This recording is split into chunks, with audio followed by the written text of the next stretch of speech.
ازيكم عاملين ايه؟ يا رب تكونوا بخير وفي اتم صحة وفي احسن حال. وحشتوني كتير قوي قوي.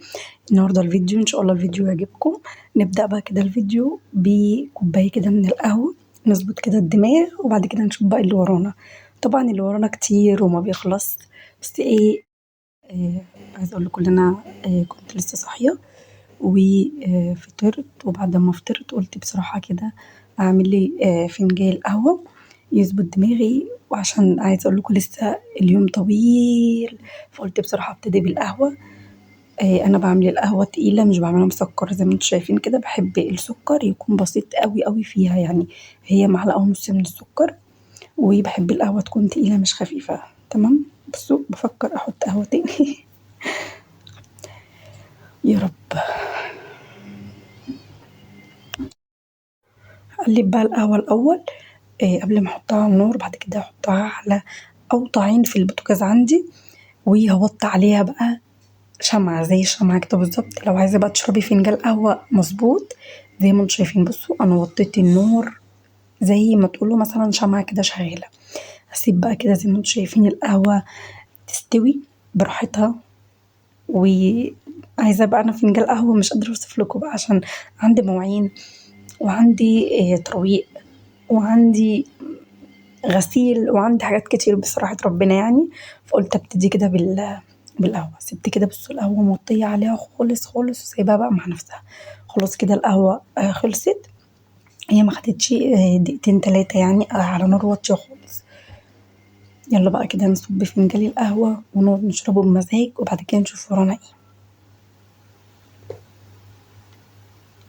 كده عسل مية مية. هروح بقى كده اقعد في البلكونة، لسه بقى الشمس طالعة والكلام ده. اقعد في البلكونة، احط كرسي واقعد في البلكونة بقى واشرب فنجان قهوة كده مع كيكة او اي حاجة، وبعد كده ارجع لكم بقى ونشوف ورانا ايه. يلا استنوني. الله، عايزة اقول لكم اللي بقول لكم طعمها حلو، تعالوا اتفضلوا والله.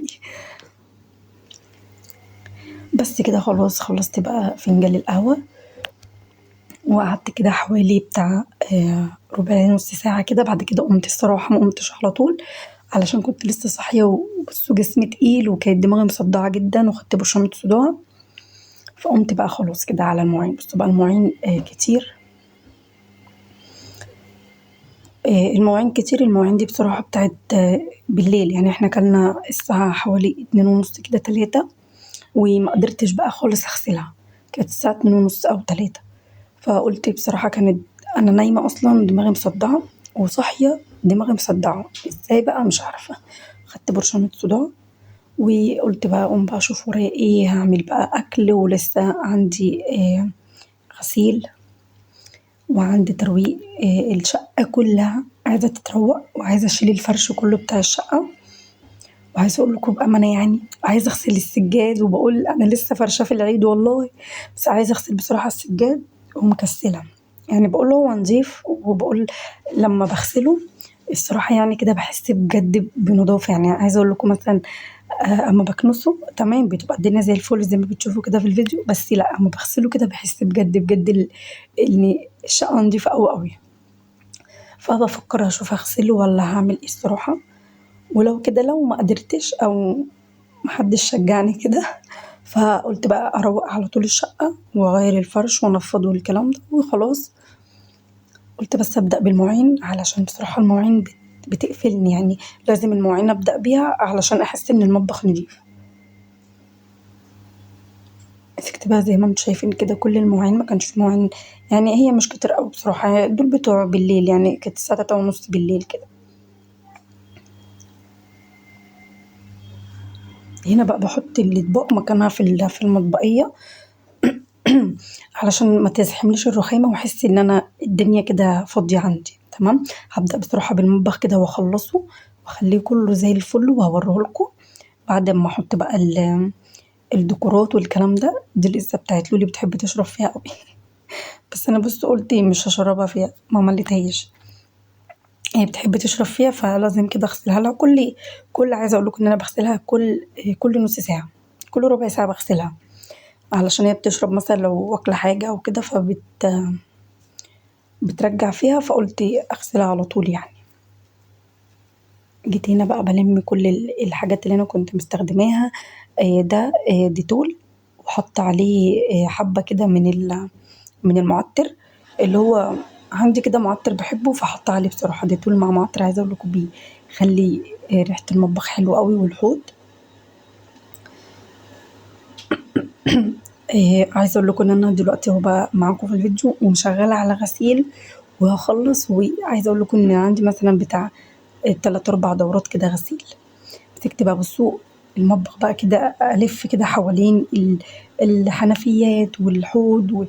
وبصوا مثلا قدام كده قدام ايديا ان انا لسه كنت مصبناه، فلازم كده ايدي تبقى فيه على طول، علشان لو مثلا بقعة صلصة جت عليه وانا غصب عني مثلا بشطف الحلة او حاجة، فالدنيا تبقى زي الفل.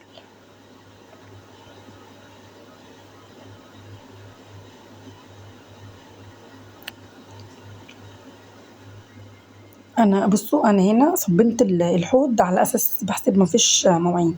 بص كده لسه بلفت ورايا لقيت ده على البوتاجاز. بصوا انا لاحظتوا انتوا ان انا نشفت كل الرخامه وصبنت الحوض وحطيت في المعطر. بس خلاص بقى لقيت دول ورايا، فقلت مش مشكله بقى اجيبهم واشطف تاني على طول الحوض.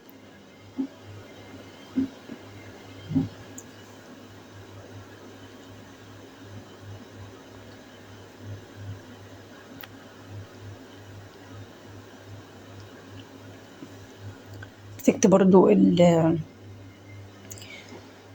انا ما صدقت ان انا خلصت وخلاص كنت هصبن، فرجعت تاني بص بصب.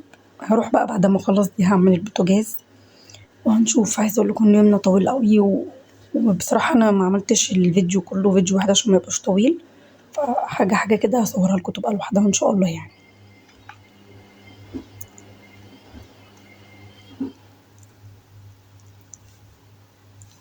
يا رب رحمتك يا رب.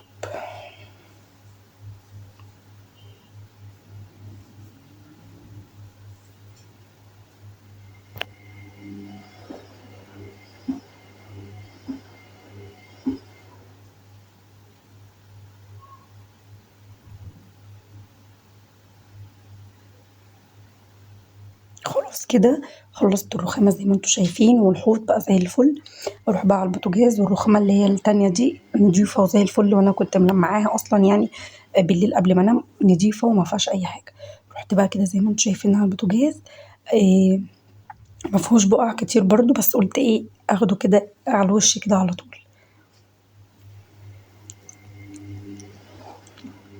عايزه اقول لكم لولي هنا كانت صاحيه، بصوا ايديها رايحه جايه واقفه معايا في المطبخ، يا ماما شيليني يا ماما، بصوا هي بتمسك فيا، يا ماما شيليني يا ماما عايزه اعمل معاكي.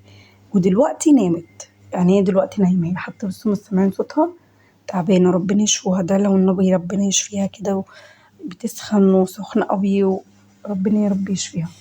عايزه اقول لكم ان هي واخده طول النهار نايمه سخنه، يعني كل مثلا لما اديها عصير اديها باكلها لسان عصفور عشان يبقى خفيف على معدتها.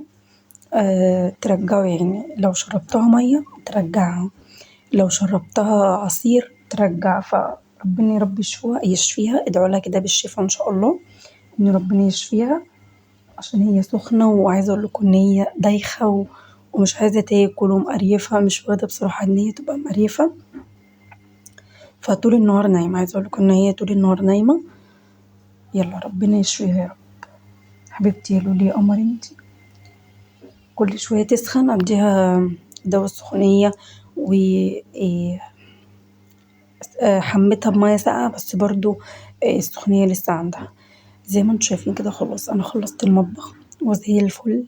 ورصيت كده الرخامة، هشيل الدرق ده هنا من مكانه وخلاص كده. عايزة اقول لكم بقى هخرج بقى على المعركة اللي بره. الشقة مستنيين. خلاص كده يا حلوين زي ما انتوا شايفين. هطفي بقى الشفاط وهطفي النور. بس بوريكم ان انا لازم اولع الشفاط عشان يهوي كده المطبخ يهوي. هنا باعمل لكم باي باي. فكنت لازم بصراحة طول ما أنا واقفة في المطبخ ما باقفلوش، حتى لو أنا باغسل المواعين. أول ما أخلّص زي ما أنتم شايفين كده ممكن عادي أسيبه برضه شغال مثلًا بعد ما أخلص بساعة. بعد كده بقى بصراحة أطفيه، بيخرّج أي ريحة في المطبخ. وبقى رشيت كده المعطر وخلاص يا حلوين. هنا عايزة أقول لكم إن أنا شِلت السجادة اللي أنا كنت حاطاها وحطيت اللي هي الحمرا دي. لمّا دخلت لقيتها نشفت قُمت فارشاها. هنا بقى كده الحاجات الحلوة بتاعة لولي. وعايزة أقول لكم يعني إن هي شربت العصير وكل الحاجات دي أنا خبيتها منها علشان هي تعبانة، فاهمين؟ بس خليت لها المصاصة وخليت لها السيفين ديت، بتحب السيفين قوي. وزي ما انتم شايفين بابا جايب لها بقى عشان عايز يخليها تخرج من التعب اللي هي فيه، بس هي برضو مقريفة وانا خبيتهم منها بصراحة. قلت بقى شوكولاتة وهي سخنة وشيكوبون والكلام ده ما خليتلهاش بصراحة الا السيفين والعصير عشان يهدوا معدتها. بس كده دي الحاجات بتاعت لولي عشان عايزة نفرحها ونخرجها من المود اللي هي فيه، بس انا مش هاكلهم لها بصراحة. بس الشوكولاتة سايحة هحطها لها بقى في الفريزر، ولما تصحى ان شاء الله، بس مش هديها لها لا، انا ممكن اكلهم انا. بس كده قلت بقى ايه، افضي بقى المقرمشات دي، افضيها كده في الطبق التسالي، افضيها كلها، واللي عايز حاجة كده ياكل منها. عايزة اقولك بس انا كنت مخبية بصراحة منها الطبق. هي بتحبهم جدا وبتحب السوداني اللي هو بالطماطم والجبنة وبالشطة. انا اللي بجيب لها بالشطة وهي بتحب بالطماطم والجبنة جدا. حطيت لها بقى زي ما انتم شايفين كده الشيكوبوني والحاجات دي، بس انا مش هديها لها دلوقتي، استنى كده بس عليها يوم او يومين ان شاء الله يعني تكون راقت، وبعد كده آه، اكلها لها. حطينا لها بقى الكاندي عشان هي عايزه اقول لكم ان هي بتحب الكاندي جدا، والكاندي اكلتها منه بصراحه عشان انا حاسه ان هي جعانه.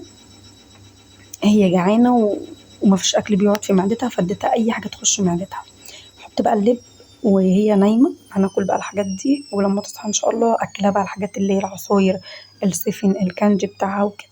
بس كده يا حلوين، ده كان الفيديو بتاعي النهارده. ولو عجبكم الفيديو ما تنسوش تعملوا لايك وتشتركوا في القناة عشان يظهر لكم مني كل جديد انا بنزله، وشجعوني علشان بجد ما عنديش تشجيع خالص والدنيا مملة كده. السلام عليكم.